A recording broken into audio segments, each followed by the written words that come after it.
the person who's supposed to be chairing this session. And Petros has very efficiently given us instructions. Thank you. So I rather suspect most of you know who I am, but for the record, I am Elizabeth Jeffreys, Emerita Bywater and Sotheby Professor of Byzantine and Modern Greek Language and Literature at the University of Oxford. Now, I need to remind you to mute your microphones now, having got them going. We have to unmute, we have to mute them. So please do that now if you haven't already. When it comes to questions, could you please write them in the chat box if you are a panelist, and in the Q&A if you are an attendee. And I'll then read the questions out, because no live questions from participants are being accepted this time round.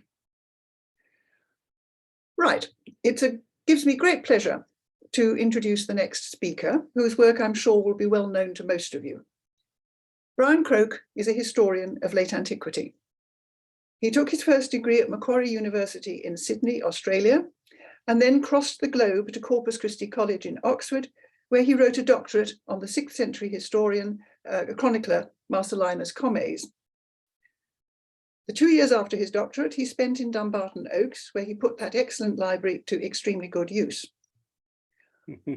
On returning to Australia and Sydney, his career became bifold. He developed into an educational administrator, running the Catholic secondary school system in the state of New South Wales for nearly 30 years.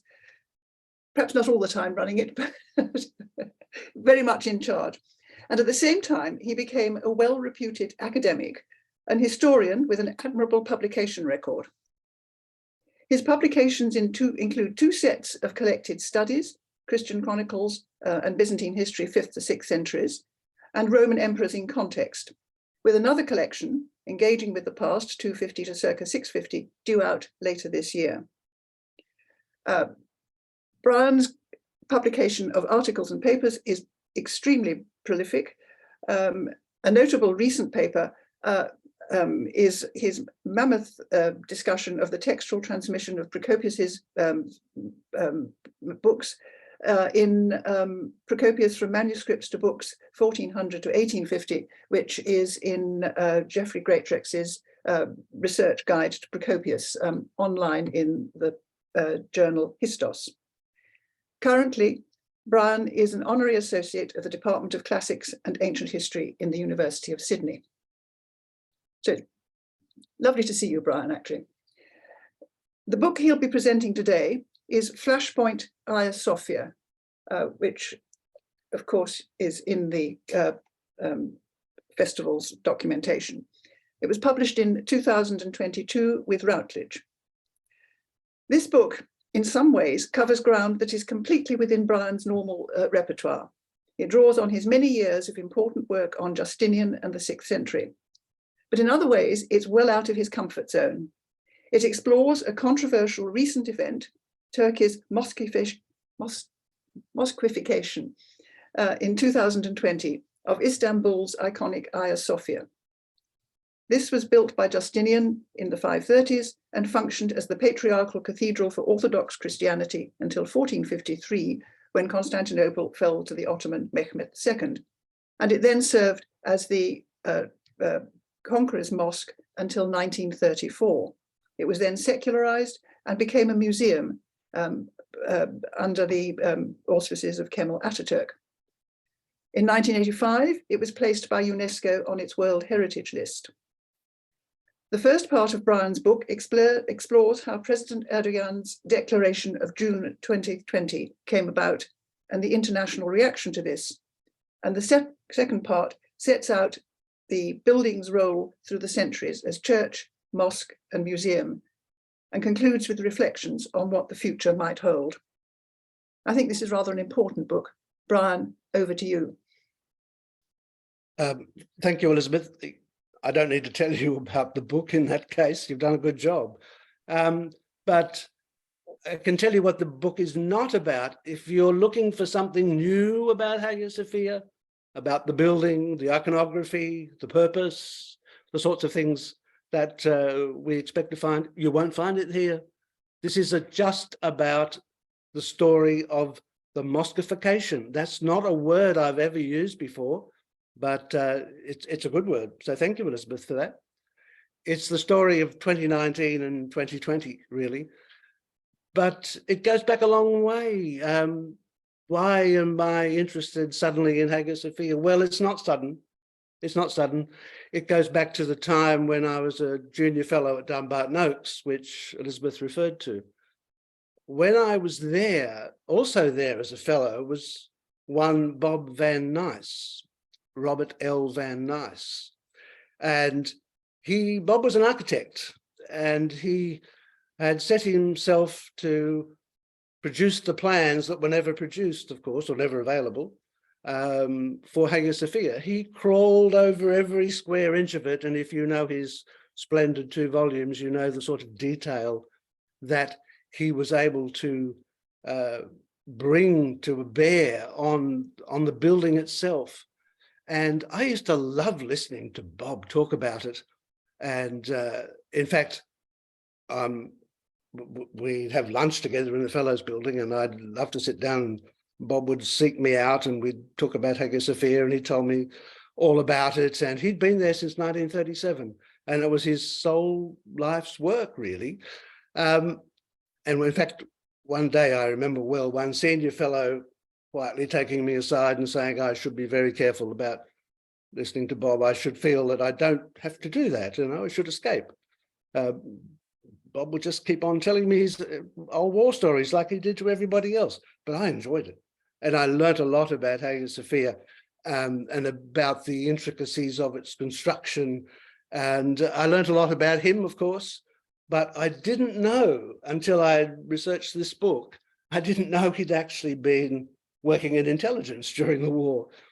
He was part of a spy network operating out of Istanbul, along with Sir Ronald Syme, of course, who was famously professor of classical philology at Istanbul during the Second World War. So I've always been interested in the building and Hagia Sophia and everything to do with it. And I've read all the books. I've tried to keep up to date with new books and studied them closely, things like Mainstone and Robert Nelson's wonderful book on the history of the building and the influence of the building itself, Bissera Pensheva and Schibel on the light.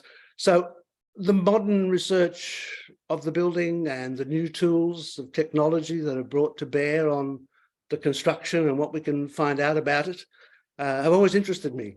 And I ended up writing an article on this because I've been preaching it often enough over the years in 2021 in a collection that Sarah Gator White and Andrew Mellas edited, which you may know.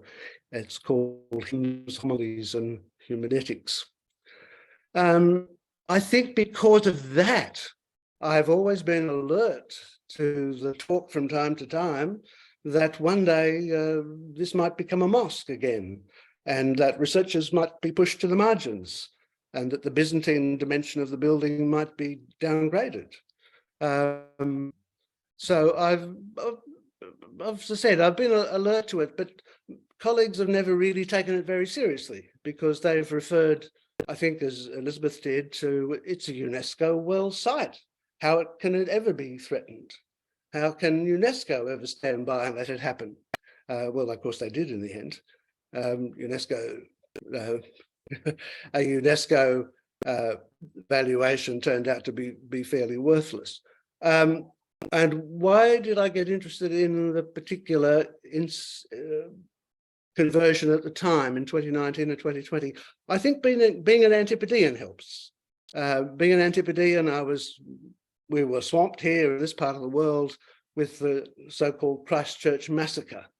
And I was made alert very early on to the fact that this was a particularly important issue for Turkey when it shouldn't have been necessarily.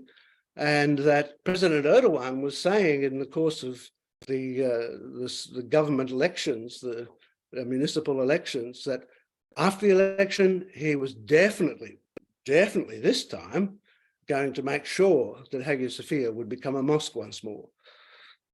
So probably in March 2019, I became pretty aware of this and concerned about it. And well, I would talk to people about it. And then when it happened, because I knew what he meant. I knew he meant it this time. He talked about it often enough, but I knew he meant it this time. And when it actually happened, I found myself locally in demand, people saying, well, you know about Hagia Sophia. What's all this about? How can this have happened? Why would he do this? And why would he do it now? And how on earth could he ignore UNESCO, let alone the US and everybody else who was opposed to it? How did he get away with it? What does it mean? What will change? And when I go to Istanbul in future, will I be able to see the mosaics, which I admired last time?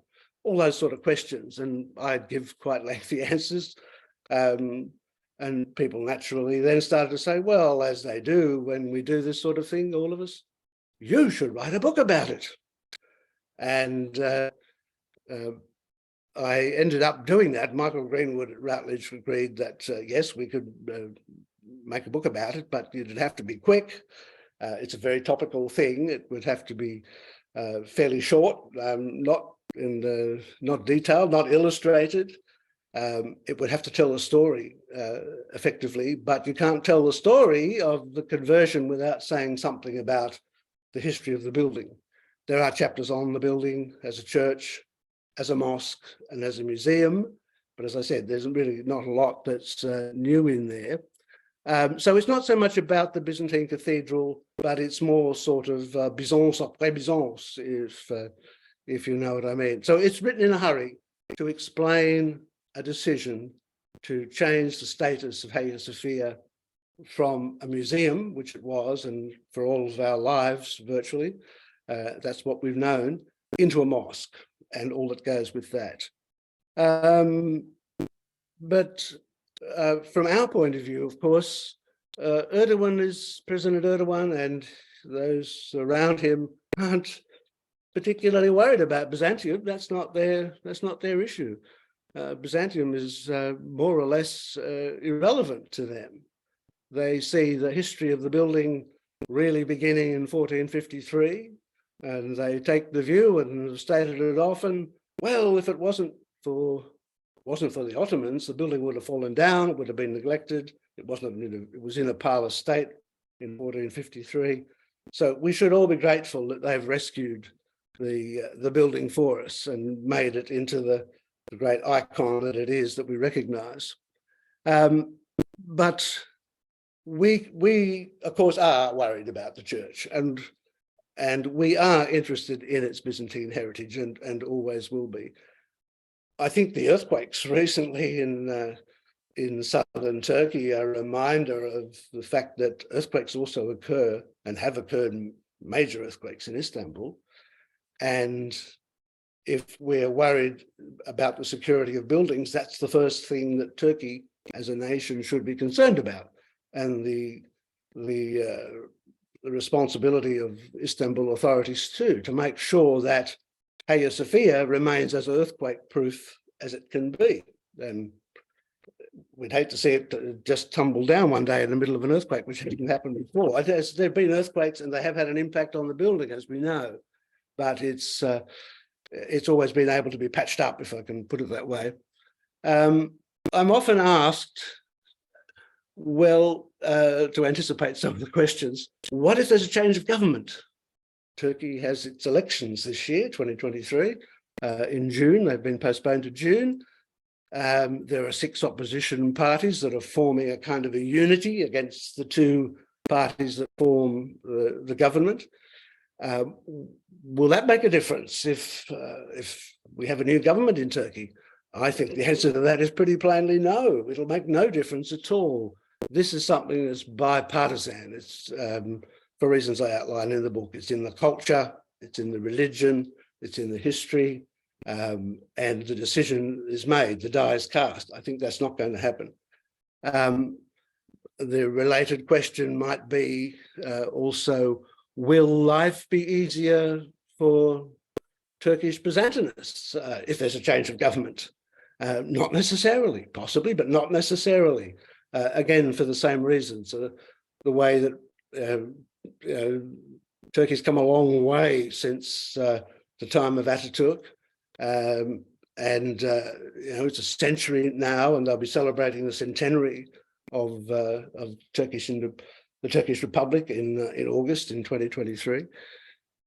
Not too long now. So it'll be the near future is a time of Turkish celebration and Turkish, what Erdogan sees as the future greatness of Turkey. That's tied up with a whole wide political agenda. So to sum up, it's a multi-layered building, of course, as we know, but what's happened now is that only one layer, the Turkish layer, the Ottoman layer, the mosque layer, is preferred and promoted. And we, of course, would like to see it, and looking ahead, as something that is more encompassing and more inclusive than that takes account of its Byzantine, it's 900 years after all, it's 900 years of Byzantine heritage as well, and that it's international. And part of the problem, of course, is that it's seen to be Greek. It's a Greek church, it's a Greek religion, it's a Greek heritage, but we would want to stress, wouldn't we, that it's not Greek, it's really international. It belongs to the world, and that's what a UNESCO heritage ought to bring with it. Let me conclude with a quote, because I think this sums up where we go from here. That's really the important thing. This is a quote from it's on page 75 of the book. I actually quoted at length, if I can just find it. It's from the Friends of Hagia Sophia. I think, Elizabeth, you were one of those friends who had big ads in papers worldwide. This was before anything could happen. And it said this, and I'll conclude on this note. Byzantine, Ottoman, and Turkish governments have protected Hagia Sophia against the ravages of time, and thus maintained its significance, not only for themselves, but also for those to come in the future, including all of us. It is a matter of vital concern, the Friends of Hagia Sophia conclude, it's a matter of vital concern to us as scholars of Byzantine and Ottoman art and culture, that the current Turkish government continue this tradition of responsible stewardship. And I think that is the ultimate conclusion of this book. It's about advocating responsible stewardship of a building that's lasted all this time and has great meaning for a great many people throughout the world.